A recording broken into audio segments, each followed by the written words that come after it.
Royal Enfield কিনে না দেওয়ায় ট্রেনের নিচে ঝাঁপ দিয়ে তরুণের আত্মহত্যা। রাজবাড়ীর পাংশায় রয়্যাল এনফিল্ড মোটরসাইকেল কিনে না দেওয়ায় ট্রেনের নিচে ঝাঁপ দিয়ে শাফিন মণ্ডল নামের ১৭ বছর বয়সী এক কিশোর আত্মহত্যা করেছে। রোববার ২৬ জানুয়ারি দুপুর ২টার দিকে কালুখালী উপজেলার কালিকাপুর রেলওয়ে ব্রিজ এলাকায় পোড়াদহ থেকে গোয়ালন্দগামী শাটল ট্রেনের নিচে ঝাঁপ দিয়ে আত্মহত্যা করে শাফিন মণ্ডল। শাফিন মণ্ডল পাংশা উপজেলার হাবাসপুর ইউনিয়নের চর আফরা গ্রামের ট্রাক চালক মিলন মণ্ডলের ছেলে।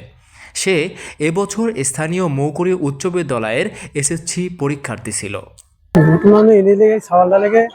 মানে আইফোন চাচ্ছিল আর লেগে একখান গাড়ি মোটরসাইকেল একখান আছে অবশ্য, তবে আর একখান ৪ লাখ টাকা ওই গাড়ি চাচ্ছিল। এই গাড়ি বাপ কইছিল সময় কিনে দেবো না, কিন্তু কোথাও বাদ মানলো না, লাস্টে এই যে অ্যাক্সিডেন্ট করলো। দুপুরে এসে এখানেই বসেছিল, তো অনেক লোকজন তাকে বারবার নিষেধ করেছে যে এ ধরনের যেন কোনো দুর্ঘটনা না ঘটে, কিন্তু তারপরেও সে শোনেনি, একটি দুর্ঘটনা ঘটিয়ে ফেলেছে। নিহত শাফিন মণ্ডলের প্রতিবেশী ভাই আমিরুল ইসলাম জানান, মিলন মণ্ডলের একমাত্র ছেলে শাফিন, তার আর কোনো সন্তান নেই।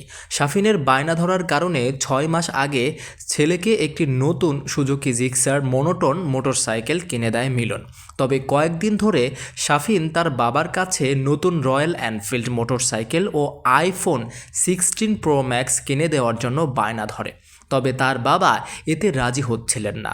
পরিবারের সদস্যসহ প্রতিবেশীরা অনেক বোঝানোর পরেও শাফিন তার কথায় অনড় থাকে। অবশেষে অভিমান করে আজ দুপুরে সে কালিকাপুর রেলওয়ে ব্রিজ এলাকায় গিয়ে ট্রেনের নিচে ঝাঁপ দিয়ে আত্মহত্যা করে।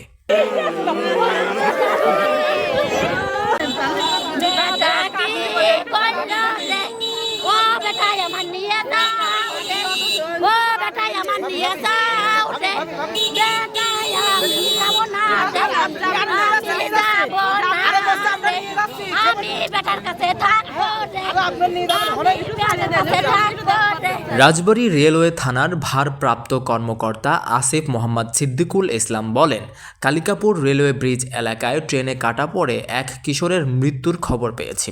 ঘটনাস্থলে পুলিশ পাঠানো হয়েছে। এ ব্যাপারে প্রয়োজনীয় আইনগত ব্যবস্থা নেওয়া হবে।